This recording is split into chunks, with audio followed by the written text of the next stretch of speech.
Houssine El Arabi, directeur régional du Haut Commissariat au Plan à Agadir, nous rejoint en direct depuis Agadir. Bonsoir. Bonsoir Al-Houssine El Arabi. Donc en plus du dénombrement exhaustif de la population, c'est la première fois que le Haut Commissariat au Plan procède au géoréférencement, en plus des logements, des établissements économiques et administratifs. Quel est l'intérêt de cette cartographie préparatoire ?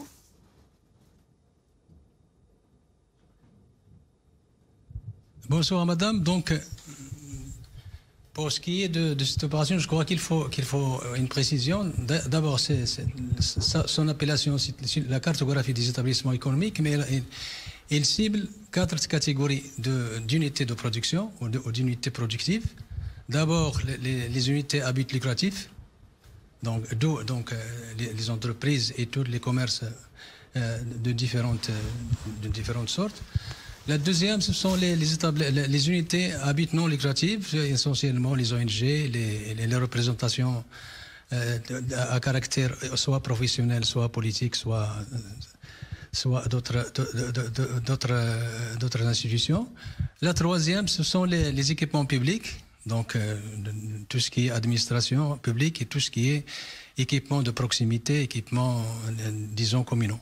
La quatrième catégorie, ce sont les secours hebdomadaires. Donc, pour la première fois, bien sûr, ce travail va être effectué par l'OHCP en conformité avec un des objectifs fondamentaux de son programme stratégique 2022-2025 qui voudrait qu'on œuvre pour mieux connaître nos structures économiques nationale dans un contexte où tout le monde sait que le monde des affaires est à la fois changeant et compétitif.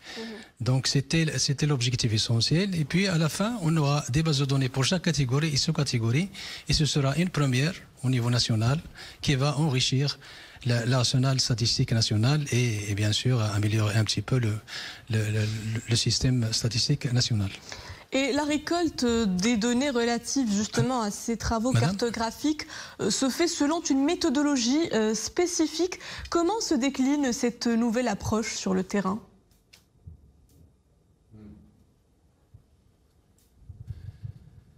Eh bien, les unités en question sont identifiées à travers les travaux préparatoires du recensement général de la population et de l'habitat, c'est-à-dire les travaux cartographiques qui font un ratissage de tout le territoire national pour actualiser le dossier 2014, c'est-à-dire actualiser toutes les constructions au niveau urbain et actualiser également le nombre de ménages au niveau de chaque construction. Donc, au niveau de chaque construction urbaine, on identifie ces unités qui sont ciblées par la CE, la cartographie des établissements économiques.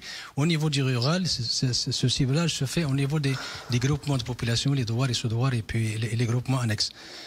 Après cette opération d'identification, on procède à la géolocalisation de chaque unité, c'est-à-dire qu'il est localisé sur une carte numérique ou numérisé, selon bien sûr les identifiants géographiques d'usage.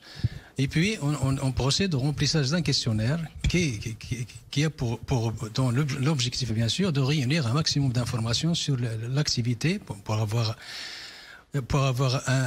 une base de données ou un tableau de bord où seraient identifier toutes les activités qui sont exercées au niveau national et puis des données sur l'emploi, sur les identifiants conventionnels tels que les émotions, les identifiants de l'unité en relation avec sa gestion et bien sûr son activité propre. Donc après ça, toutes ces données sont bien sûr contrôlées à la fois parce qu'ils sont saisis sur tablette qui bien sûr qui a déjà englobé une application informatique intégrée qui a été produite par les cadres de l'UHCP et qui fait déjà un premier travail de contrôle de la conformité et de la cohérence de ces données. Et puis le reste, la deuxième phase du contrôle se fait par le personnel d'encadrement sur le terrain, avant bien sûr d'envoyer toutes ces données en temps réel aux différents... C'est bien clair, monsieur Houssine El Arabi, directeur régional du Haut Commissariat au Plan à Agadir. Merci pour tous ces éclairages.